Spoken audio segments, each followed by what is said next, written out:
Praise the Lord. ദൈവനാമത്തിന് മഹത്വമുണ്ടാകട്ടെ. എന്നെ കേൾക്കുന്ന എല്ലാ പ്രിയപ്പെട്ടവർക്കും കർത്താവായ യേശു ക്രിസ്തുവിന്റെ നാമത്തിൽ ഞാൻ എൻ്റെ സ്നേഹവന്ദനങ്ങളെ അറിയിക്കുന്നു. സഹോദരിമാരാകുന്ന നമ്മളെക്കുറിച്ച് ഞാനൊരു കാര്യം പറഞ്ഞാൽ, നമ്മളുടെ ജോലി ചെയ്താലും തീരുമോ ദൈവമക്കളെ? നമുക്കൊരു നെവർ എൻഡിങ് ടു ഡു ലിസ്റ്റില്ലേ? ഡു ദിസ് ഡു ദാറ്റ് അല്ലേ? മൾട്ടി ടാസ്കിങ് പലപ്പോഴും ഞാൻ ഫേസ് ചെയ്യുന്നൊരു സംഗതി ആയതുകൊണ്ട് ഞാൻ ഇന്ന് അതേപ്പറ്റിയൊക്കെ സ്വല്പ കാര്യങ്ങൾ പറയുവാൻ തക്കവണ്ണം താല്പര്യപ്പെടുന്നു. നമുക്ക് നമ്മുടെ ഫാമിലിയെ ടേക്ക് കെയർ ചെയ്യണം അല്ലേ? നമ്മുടെ ഫ്രണ്ട്സിനെ ടേക്ക് കെയർ ചെയ്യണം അല്ലേ? ഡ്രൈവ് ചെയ്യുന്നവരുണ്ട്, തന്നെ പോയി സാധനങ്ങൾ മേടിക്കുന്നവരുണ്ട്. നമുക്ക് ചിലപ്പോൾ ചില പേപ്പർ വർക്കൊക്കെ ഫില്ല് ചെയ്യേണ്ടി വരും. എന്നാൽ ഞാൻ പറയട്ടെ, മീറ്റിങ്ങിൻ്റെ ഡെഡ് ലൈൻസ് അറ്റ് വർക്ക് അത് ഉണ്ടാകും അല്ലേ? അപ്പോൾ ശരിക്കും പറഞ്ഞാൽ നമ്മൾ ഒത്തിരി ബിസിയറായി തീരാറുണ്ട്, നമ്മൾ ഒത്തിരി ടയേർഡായിട്ട് തീരാറുണ്ട്. ഒരു അമ്മ എന്ന നിലയിൽ, ഒരു ഭാര്യ എന്ന നിലയിൽ, ഒരു ഫ്രണ്ട് എന്ന നിലയിൽ, ആൻഡ് എവറിത്തിങ് ഇൻ ബിറ്റ്വീൻ. ഞാൻ അത് വലിച്ചു നീട്ടുന്നില്ല. എന്നാൽ പലപ്പോഴും നമ്മൾ ഡെസ്പറേറ്റായി പോകാറുണ്ട്, എല്ലാം കൂടെ ഒരുമിച്ച് ചെയ്തു വരുമ്പോൾ. ചില സമയത്ത് നമ്മളങ്ങ് എക്സോസ്റ്റഡ് ആകും, എല്ലാം കൂടെ അങ്ങോട്ട് മാനേജ് ചെയ്തിട്ട്. എന്നിട്ട് നമുക്ക് തോന്നും നമ്മളില്ലെങ്കിൽ ഇതൊന്നും നടക്കത്തുമില്ലെന്ന്. It is easy to become emotionally, physically and spiritually exhausted. നിങ്ങളത് സമ്മതിക്കുന്നില്ലേ? സഹോദരിമാരെ സംബന്ധിച്ച് മാത്രമല്ല, സഹോദരന്മാർക്കും അങ്ങനെ ഉണ്ടാകാം. എന്നാൽ ജീവിതത്തിൽ ദൈവം ആഗ്രഹിക്കുന്നത് നമ്മളൊക്കെ a life of peace experience ചെയ്യണമെന്ന്. And we should find rest for our soul. ഇന്ന് അല്പം നേരത്തെ ചിന്തിക്കട്ടെ. മത്തായിയുടെ സുവിശേഷം 11 അധ്യായം 28 29. Matthew chapter 11 versus 28 and 29. അധ്വാനിക്കുന്നവരും ഭാരം ചുമക്കുന്നവരുമായുള്ളവരെ എല്ലാവരും എൻ്റെ അടുക്കൽ വരുവീൻ, ഞാൻ നിങ്ങളെ ആശ്വസിപ്പിക്കും. ഞാൻ സൗമ്യതയും താഴ്മയും ഉള്ളവനാകിയാൽ എൻ്റെ നുകമേറ്റുകൊണ്ട് എന്നോട് പഠിപ്പീൻ, എന്നാൽ നിങ്ങളുടെ ആത്മാക്കൾക്ക് ആശ്വാസം കണ്ടെത്തും. Praise God.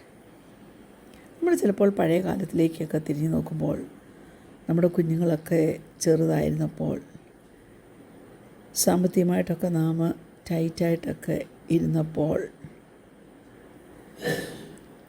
നമ്മൾ പലപ്പോഴും ഇൻഎക്സ്പെൻസീവായിട്ടുള്ള ഔട്ട്ഫിറ്റ്സൊക്കെ മേടിക്കാറുണ്ട് അല്ലേ? പിള്ളേർക്കാണെങ്കിൽ പാൻസൊക്കെ മേടിക്കുന്ന സമയത്ത് എ സൈസ് ഓർ 2 എഹെഡ് കയറി മേടിക്കും.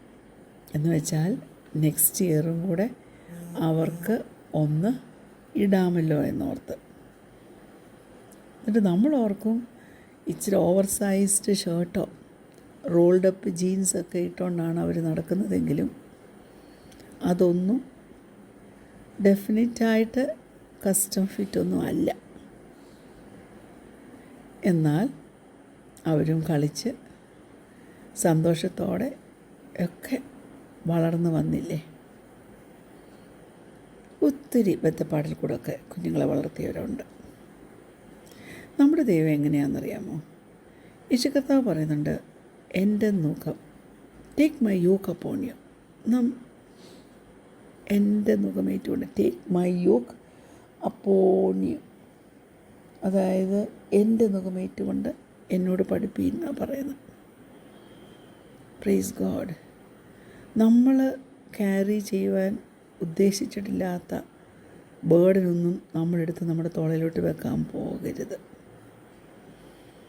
അതിന് പകരം God is asking us to take on those purposes that He has created just for us. Yoke എന്ന് പറഞ്ഞാൽ നുകം. അത് ആനിമലിൻ്റെ, ജോലി ചെയ്യുന്ന വർക്കിംഗ് ആനിമലിൻ്റെ, അല്ലെങ്കിൽ ചിലപ്പോൾ ആനിമൽസ് ആയിരിക്കും, 2 കാളയൊക്കെ വെച്ച് ഉഴുതുന്നവരുണ്ട്. അതായത് അല്ലെങ്കിൽ ടീം ഓഫ് ആനിമൽസ്. എനിവേ, അതിങ്ങനെ തോളയിലോട്ട് വെക്കും. അപ്പം അവർക്ക് വളരെ ഹെവി ആയിട്ടുള്ള സംഗതി പ്ലൗ ചെയ്ത് ഉഴുതു പോകാനായിട്ട് കംഫർട്ടബിളായിട്ട് അവർ ഫീൽ ചെയ്യും. എന്നാൽ ഓരോ ആനിമലും വ്യത്യസ്ത സൈസ് അതിന്, വ്യത്യസ്ത ഷേപ്പ് അതിന്, അല്ലേ? എന്നാൽ കരുതലുള്ള ഒരു കൃഷിക്കാരൻ ഓരോ ബീസ്റ്റിനും ആനിമലിനും ഫിറ്റായിട്ടുള്ള യോക്കേ വെക്കത്തുള്ളൂ. അങ്ങനെ വരുമ്പോൾ ആ കുതിരയ്ക്ക് അല്ലെങ്കിൽ ആ കാളയ്ക്ക് അല്ലെ ആ ഡോങ്കിക്ക് നല്ലതായിട്ട് വർക്ക് ചെയ്യാൻ പറ്റും. അത് എക്സോസ്റ്റഡ് ആകത്തില്ല, റോങ് ആംഗിളിലേക്ക് വലിച്ചുകൊണ്ട് പോകത്തില്ല, അതിൻ്റെ തോളൊന്നും നീർക്കെട്ട് വന്ന് ചുമക്കത്തില്ല. ഫാമർ വളരെ കെയർഫുള്ളാണ്. വളരെ പ്രായം കുറഞ്ഞ ഒരു ആനിമലിന് വലിയ വലുതായിട്ടുള്ളൊരു നുകം കൊടുക്കത്തില്ല, വെക്കത്തില്ല അതിൻ്റെ തോളയിൽ. അതിന് പകരം ഓരോ ഗ്രോത്ത് സ്റ്റേജിലും ഫാമർ റീമെഷർ ചെയ്യും വളരെ ശ്രദ്ധയോടുകൂടി, എന്നിട്ട് പുതിയ നുകം ഉണ്ടാക്കും. ആ ആനിമൽ ഒരു പർട്ടിക്കുലർ പർപ്പസ് ചെയ്യാൻ വേണ്ടി വിളിച്ചതാണെങ്കിൽ അതിനു വേണ്ടി അവനെ ഔട്ട്ഫിറ്റഡ് ആക്കും. ഒന്ന് ഇമാജിൻ ചെയ്തേ, ഇപ്പം ഒരു ആനിമല് വേറൊരു ആനിമലിന് വേണ്ടി ഡിസൈൻ ചെയ്ത് വെച്ചിരിക്കുന്ന യോക്കെടുത്ത് അതിൻ്റെ തോളയിലോട്ട് വെച്ചാൽ ഗ്രൗണ്ട് ഉഴുതു തന്നെ പോകും, ശരിയാ. പക്ഷേ the pain and the strain and the heaviness, ഭാരവും സ്ട്രെയിനും വേദനയും ആ ആനിമൽ അപ്പോൾ വഹിക്കുന്നത്, അതിൻ്റെ തളർന്ന കഴുത്തിന്മേൽ ചുമന്ന് നീർക്കെട്ടുണ്ടാകുന്നത്. ഞാൻ പറയട്ടെ, ദിവസങ്ങളും മാസങ്ങളും ഇങ്ങനെ കഴിഞ്ഞു പോകുമ്പോൾ നല്ല വേല ചെയ്യുവാനായിട്ട്, നല്ലതായിട്ട് പിന്നെ നിലം ഉഴുതുവാനായിട്ട് ഈ കാളകളെ കൊണ്ട് പിന്നെ പറ്റാതെ വരും. നമ്മളും ഇതുപോലെ തളരാറില്ലേ, ക്ഷണിക്കാറില്ലേ, ബേർഡൻഡ് ആകാറില്ലേ? അനേക മണിക്കൂറുകൾ നമ്മൾ വർക്ക് ചെയ്യുന്നതുകൊണ്ടല്ല, നമ്മളെടുക്കുവാൻ വെച്ചിരിക്കുന്ന കാര്യം കൂടാതെ വേറെ എന്തെങ്കിലുമൊക്കെ എടുത്ത് നമ്മൾ നമ്മുടെ തോളെ വെച്ച് ചെയ്യാൻ പോകുമ്പോഴാണ്. അതുപോലെ നാം ചെയ്യേണ്ട സമയത്ത് ചെയ്യണം, അല്ലാത്ത സമയമില്ലാത്ത സമയത്ത് കയറി ചിലത് ചെയ്യാൻ പോകുന്നതുകൊണ്ടാണ്. അതുകൊണ്ട് കർത്താവ് നമുക്ക് തന്ന ആ പ്രോമിസ് നമുക്കൊന്ന് ഏറ്റെടുക്കാം. അവൻ്റെ മുഖമെടുത്തുകൊണ്ട് നാം അവനെ അനുഗമിക്കുവാണെങ്കിൽ, അവൻ നമുക്ക് തന്നിരിക്കുന്ന മുഖം ഏറ്റെടുത്തുകൊണ്ട് അവനെ അനുഗമിക്കുവാണെങ്കിൽ നമുക്ക് തീർച്ചയായിട്ടും റെസ്റ്റ് കിട്ടും. Live according to your design. പറ്റുമോ അതിന്? തീർച്ചയായിട്ടും നമുക്ക് അതിന് കഴിയണം. യെശയ്യാവ് 40:28-29 ഒന്ന് നോക്കിക്കേ. നീ കേട്ടിട്ടില്ലയോ?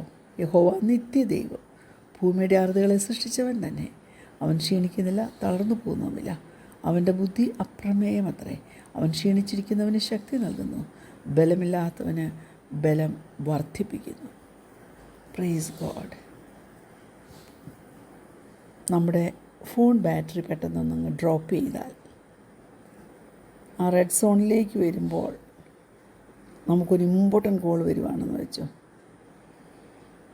ആ ബാറ്ററി മുന്നോട്ട് പോകുമോ അതോ ഡെഡായി പോവുമോ? നമ്മൾ അൺകെയറിങ് ആയിട്ട് ആ സമയത്ത് അത് വിട്ടാൽ ചില ഇമ്പോർട്ടൻ്റ് ആയിട്ടുള്ള ചില കോർഡിനേഷൻ, ചിലപ്പോൾ നമ്മുടെ ഹോം ഹെൽത്ത് കാര്യങ്ങളെക്കുറിച്ചായിരിക്കും, നമ്മുടെ എൽഡർലി പേരൻസിനെ നോക്കേണ്ട ചില കാര്യങ്ങളെക്കുറിച്ച് സംസാരിക്കാനായിരിക്കും, അത് ഫിനിഷ് ചെയ്യാൻ പറ്റാതെ വരും, അല്ലേ? അങ്ങനെ വരുമ്പോൾ നമ്മൾ ആദ്യം നോക്കുന്നത് എന്തുവാ? ഒരു ചാർജർ എവിടെ ഉണ്ടെന്ന് നോക്കും, അല്ലേ? ഒരു ചാർജർ അല്ലെങ്കിൽ ഒരു ഔട്ട്ലെറ്റ് എവിടെ ഉണ്ടെന്ന് നോക്കും. എന്നിട്ടൊന്ന് കുത്തി വെച്ച് കഴിഞ്ഞാൽ പിന്നെ we can breath again as we continue the conversation. Battery power slowly നമ്മുടെ ആ നോർമൽ സോണിലേക്ക് ക്രീപ്പ് ബാക്ക് ചെയ്ത് നമ്മുടെ ഫോണിലേക്ക് വരും. എന്നെ കേൾക്കുന്ന പ്രിയപ്പെട്ടവരോട് ഞാൻ പറയട്ടെ, നമ്മുടെയൊക്കെ ബാറ്ററി ചില സമയത്ത് ഡേഞ്ചറസ്ലി ലോ ആയിട്ട് റൺ ചെയ്യാറില്ലേ? നമ്മൾ ഏത് സൂപ്പർഫിഷ്യൽ പവറിൽ പ്ലഗ് ചെയ്താലും, ഞാൻ പറയട്ടെ, അത് നമുക്കൊരു തൃപ്തി തരത്തില്ല. നമ്മുടെ ഫ്രണ്ട്സ് ചിലപ്പോൾ നമ്മൾ ക്ഷീണിച്ചിരിക്കുന്ന സമയത്ത് നമ്മളെ ഒന്ന് ബൂസ്റ്റ് ചെയ്യുമായിരിക്കും, അല്ലെങ്കിൽ നമുക്ക് ചെയ്തു തരേണ്ട കാര്യങ്ങളൊക്കെ ചിലപ്പം ചെയ്തു തരാമെന്ന് പറഞ്ഞ് നമുക്ക് വേണ്ടി ചെയ്തു തരുമായിരിക്കും. പക്ഷേ ഈ പവർ സോഴ്സസ് നമുക്ക് ഇനഫല്ല. നമ്മൾ ഫ്രസ്ട്രേറ്റഡ് ആയിപ്പോവും കുറച്ച് കഴിയുമ്പോൾ. ആര് നമുക്ക് വേണ്ടി എന്ത് ചെയ്തു തന്നാലും നമ്മുടെ ബാറ്ററിയെ ഒരു ഫുൾ ചാർജിലേക്ക് കൊണ്ടുവരുവാൻ മറ്റുള്ളവർക്ക് കഴിയത്തില്ല. നമ്മൾ റൺ ഡൗൺ ആയി പോവുകയും ചെയ്യും, നമ്മൾ തോറ്റു പോവുകയും ചെയ്യും. എന്നാൽ ദൈവത്തിൽ ആശ്രയിച്ചാൽ അതാണ് നമ്മുടെ റിയൽ എനർജി സോഴ്സ്. പ്രഭുക്കന്മാരിൽ ആശ്രയിക്കുന്നതിനേക്കാൾ കർത്താവിൽ ആശ്രയിക്കുന്നത് നല്ലത്. നമുക്ക് നമ്മെ സമർപ്പിച്ചു കൊടുക്കാം. കർത്താവേ, ഈ ലോകത്തിൽ ഞങ്ങൾ തിരക്ക് പിടിച്ച ലോകത്തിൽ ജീവിക്കുമ്പോൾ ഞങ്ങളുടെ ഭവനത്തിലെ അനേക കാര്യങ്ങൾ കർത്താവെ ഞങ്ങൾക്ക് ചെയ്യുവാനുള്ളപ്പോൾ, ഞങ്ങളെ അസൈൻ ചെയ്തിരിക്കുന്ന അസൈൻമെൻറ്റ്സ് ഞങ്ങൾക്ക് ചെയ്യുവാനുള്ളപ്പോൾ, ഞങ്ങൾ കിടന്ന് കുഴഞ്ഞ് എക്സോസ്റ്റഡ് ആകുവാനല്ല, കർത്താവിൽ ആശ്രയിച്ച് നീ ഞങ്ങൾക്ക് അസൈൻ ചെയ്ത്